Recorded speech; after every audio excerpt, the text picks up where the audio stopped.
Hello, dear students, dear academic coordinators and teachers. I am very happy to say hello today. And today, well, first of all, my name is teacher Ada Sandoval. I am one of the instructors collaborating with UNLA, Universidad Latina de America in Mexico. And I work for the international academic mobility programs in which we have been focusing on delivering and being able to offer to our students several courses in English and intercultural courses and interdisciplinary courses that we know that are going to be essential in their future when they graduate as part of this multicultural and global new business environment. So today I'm going to be presenting to you one of the courses that we'll be teaching and delivering next fall of 2024. And the name of this class is Intercultural Competencies in Communication. And I'm going to be presenting very briefly the three main academic periods that we're going to have in the semester, what is going to be our focus in each one of these academic periods, so you get a sense of what the program is going to be about. The first objective is, of course, to understand that our goal is to provide the students with the understanding that communication, it is already a challenging skill, but when we are trying to deal with teams around the world, with international multicultural teams, well, it becomes even more challenging to make sure that what we're exactly trying to convey, exactly what we're trying to communicate, is exactly what is being understood by the other person, by the other teams, etc.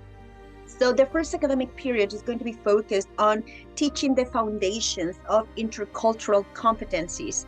And this is the period in which we focus on analyzing the cultural dimensions that we have in different parts of the world.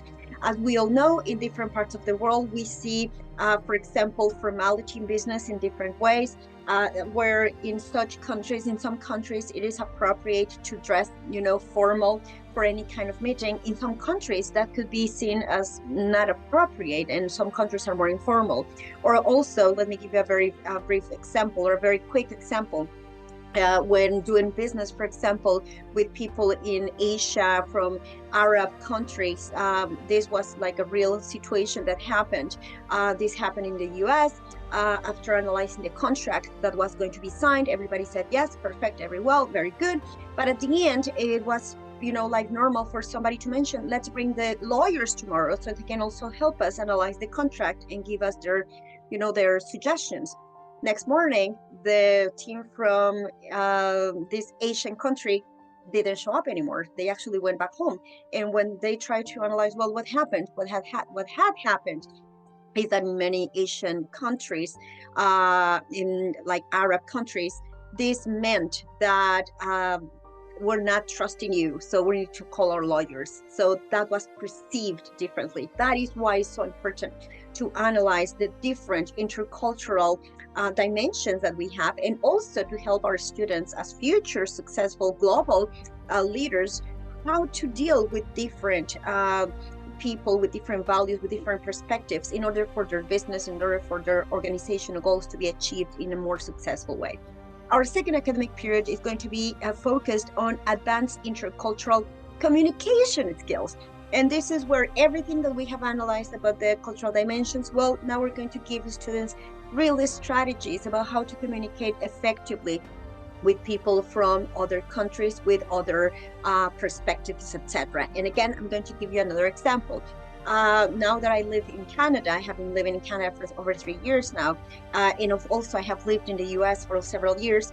A lot of people assume that the business communication is the same for these two countries, and it's not. In Canada, letters, memos, written information they have to be much more polite and not so direct. Whereas in the US, usually most of the written information that we send has to be very direct, has to be to the point, okay?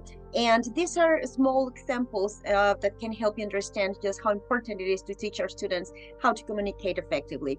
And finally, our third academic period is going to be focused on applied intercultural competencies. And this is where we get to practice. we're actually going to practice meeting with virtual teams around the world. We're going to be bringing a lot of the new virtual environments, a lot of MSM Teams meetings, how meetings take place now. We're going to be also giving students some strategies about how to communicate effectively and making sure that our points are being made, etc. So that's pretty much the idea. You can also read the program. I believe if you ask our director, he can, of course, lend you the specifics of the program. I just wanted to welcome you, and I just wanted to tell you that we're very happy to be offering this course for next semester. I hope to see your students very soon. Thank you very much. Bye.